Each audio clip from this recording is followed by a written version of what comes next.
Homeowners in New York City are treated like criminals in their own homes. Squatters are protected by law, leaving property owners vulnerable to theft and invasion.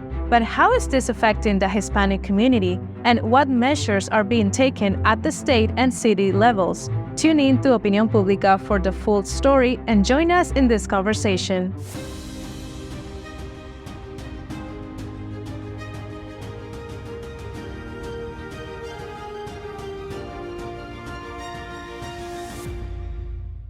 Good evening, welcome to your house, Opinión Pública. I'm your host, Pachi.Valencia. Picture this, you leave your New York City home for just 30 days, only to return and discover that someone else has moved in, and legally you cannot remove them without being arrested. That's the grim reality facing homeowners and landlords across New York City as squatting is reaching alarming levels. While squatting isn't new, it's escalated dramatically due to the influx of illegal immigration flocking to the city. Just days ago, a Venezuelan immigrant was arrested for using TikTok to share tips on how to take over people's homes. I'll share that news story in the description box below. Homeowners in New York City say this situation is enraging and is violating their fundamental right of property and are now demanding action from state and city officials. So today in Opinión Pública, we sat down with Republican Councilwoman Joann Ariola. She is from District 32nd in New York, which covers Queens, a borough with a large Hispanic population, to delve into how is this crisis affecting the Latino community and what measures are being pursued. Joann Ariola, Council Member of the 32nd District in New York, thank you for joining Opinión Pública. It's a pleasure to have you. It's a pleasure to be here. Thank you for inviting me. Councilwoman Ariola, it seems that the squatting situation has gotten out of control in New York City and property rights have been in the spotlight lately. But first, could you briefly explain to our Hispanic audience what squatting is and what the New York law says about it? So squatting is when a person moves into your unoccupied home or apartment for over 30 days. According to New York law, they have rights to that location and your property. According to the New York City law, homeowners cannot change locks, cannot disconnect utilities, nor remove belongings from these individuals. So how do you suspect that these squatters got in the first place? Was there through legal or illegal means?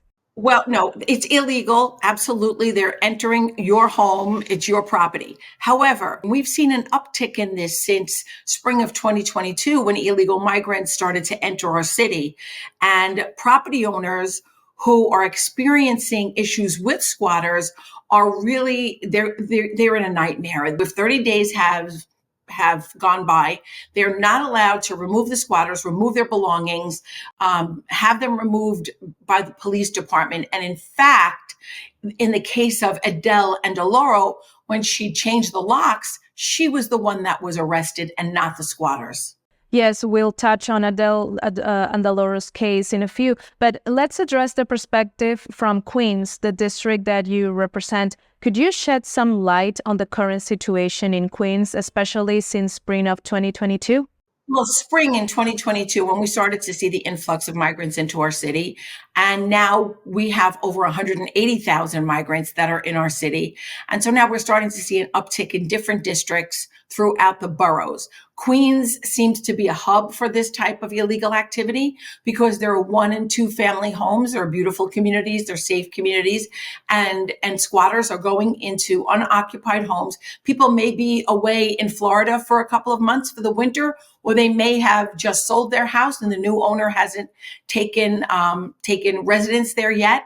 And squatters move in, and now they cannot remove them if 30 days have passed, because that is the law here in New York City, and it has to change. From the homeowner's perspective, what steps do you believe they can take to protect their property rights? Are there any aspects of the current law that actually work in their favor? Is there anything they can do before things spiral out of control with their tenants? No, this law only benefits the squatters. It doesn't benefit the homeowner, the property owner. The only recourse they have is if someone moves into their home, 30 days pass, they have to go to the courts. And it can often take 2 years for them to get the squatters out, if at all. So if you're going away or you're in the midst of transferring the deed of your home, it would probably be a good idea to get a house sitter so that no one can move in.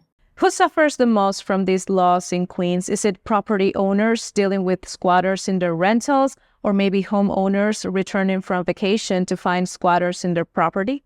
Yeah, it could be any one of the above reasons that you give, but the bottom line is that property is owned, the property's taxes are being paid, the property's utilities are being paid, and they're being paid by the person who was on the deed, on the mortgage, and owns that home. And the squatters go in there illegally, and then all of a sudden they have the rights, and the property owner has no rights. And that's why there's legislation now in both the state and the city council that hopes to thwart that type of right for the squatter and give rights to the homeowners. Can you tell us a little bit more about this, please? What's been done? So on the state level, Republican Assembly member Blumenkrantz has he's filed a bill that would push the time frame from 30 days to 45 days to give the homeowners a chance to get the police to remove the squatters for trespassing. In the New York City Council member Palladino, whose district is overrun with squatters right now, has filed a bill that would push that time frame from 30 days to 180 days, which makes more sense because then the homeowner can be contacted, the new owner can be contacted, and the police can remove the squatters for illegally trespassing on the property owner's property. Indeed, just last week, Council member Vicky Palladino held a press conference in Bayside, Queens, addressing this very issue. Palladino emphasized that the majority of squatters are exploiting these loopholes of New York laws. This is what she said. You have every right to defend your property. You will do it as you need to do it. Palladino emphasized to supporters the significance of property rights as one of the most fundamental rights for Americans. She also invited a resident named Susan to share her story on how squatters took over her house, exploiting her late mother's vulnerability through a scam. I didn't want to sell my mother's house. I haven't even been able to go through her stuff. It's just not fair that I'm forced to sell the house. But to make matters even worse, I sold the house and they still won't leave. And this other Queens resident said she felt that homeowners are now treated as criminals. People buy a property thinking this is the American dream and that this is having the retirement fund. And then something like they go away on vacation, someone takes over their home, and the laws are not protecting us. Laws have really done a lot of damage to our society. It makes us really question, what are elected officials working for? But how has this situation affected residents of Queens, especially the Hispanic community? And what actions are public officials taking to tackle this issue? We'll continue delving into these questions with Council member Joann Ariola on Epoch TV. You can find a link to the complete interview in the description box below. See you there.